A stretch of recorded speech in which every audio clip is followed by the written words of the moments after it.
Hello, in this video I'm gonna show you how to set up your Apple Watch 11 series with iPhone Air.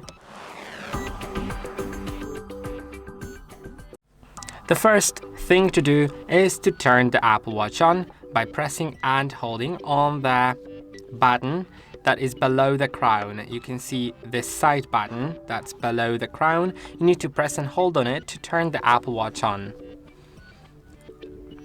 Wait for a moment and you will see the Apple Watch being on.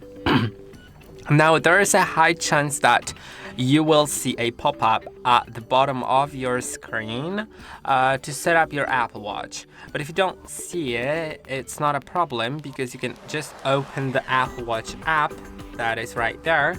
If you don't have it, you can download it by going to App Store, searching for Watch, and you'll see Watch, right? Now I can open it and click on Start Pairing. You can select whether you want to set it up for yourself or set it up for a family member. I'll set it up for myself. And now I need to hold Apple Watch up to the camera so it scans my code, so it makes sure I'm just connecting to the correct Apple Watch, right?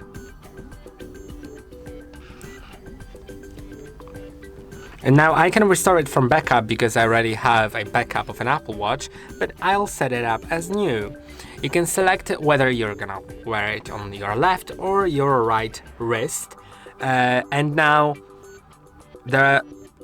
if you wear it on your right wrist, or if you just want, you can layer in settings, rotate the orientation of it, so the crown is on the left side, like that, but I'm gonna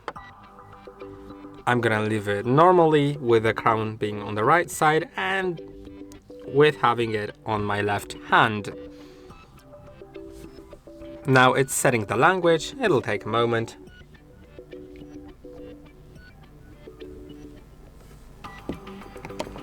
Now it asks you for the terms and conditions. Let's agree to them. And now the Apple Watch passcode.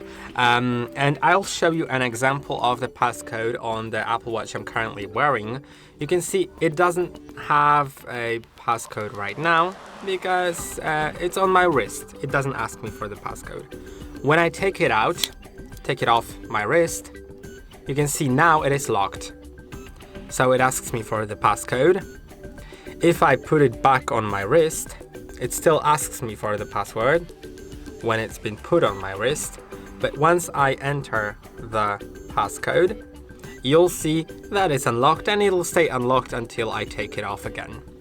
You can create a standard passcode, 4-digit one, or a long passcode if you'd like. I'll select a standard passcode and I'll need to enter it directly on the Apple Watch. It didn't really show up. Okay, now it's here. I can enter a passcode, then re-enter it to confirm. And now let's wait a moment.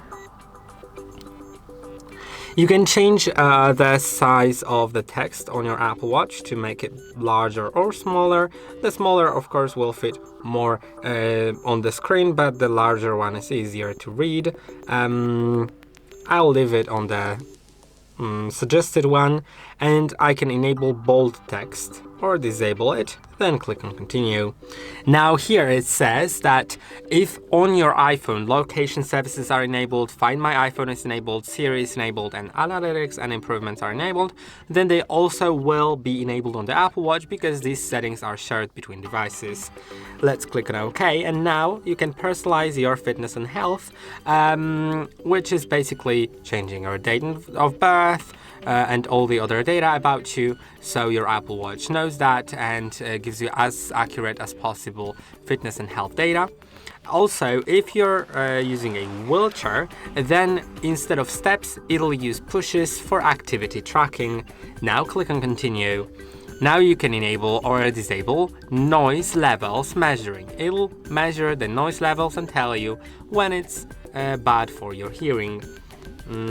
just surrounding noise levels around you. Now here it tells you different things that your Apple Watch can do. And now let's click on continue. And you can control your Apple Watch with one-handed gestures. The first one is wrist flick. As you can see in the video right here, you can just flick your wrist to dismiss a notification.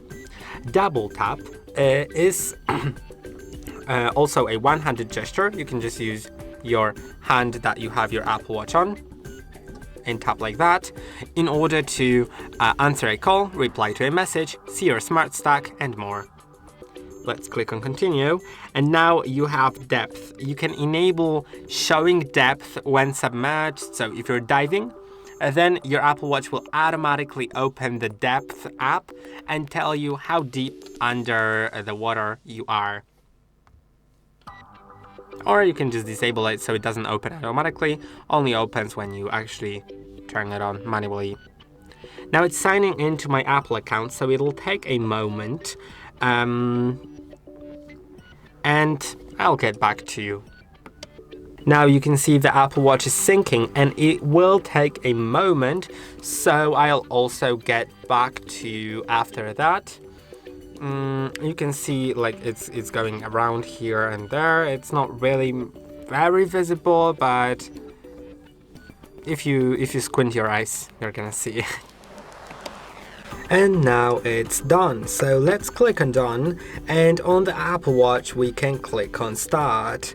Now it'll ask us whether we want to take a tour around the Apple Watch, and let's do it. I'll click on take a tour, then I can press on the digital crown to see my apps, press on it again to return to the watch face, press on the side button to open Control Center, and press on it again to turn it off. Now I can also turn my digital crown app to see the widgets and turn it down to return to the watch face. And feel free to use your Apple Watch now, feel free to wear it, to adjust all the settings in the app, and also feel free to change your watch faces. I hope that the video was helpful. Don't forget to like and subscribe, and I'll see you in the next one.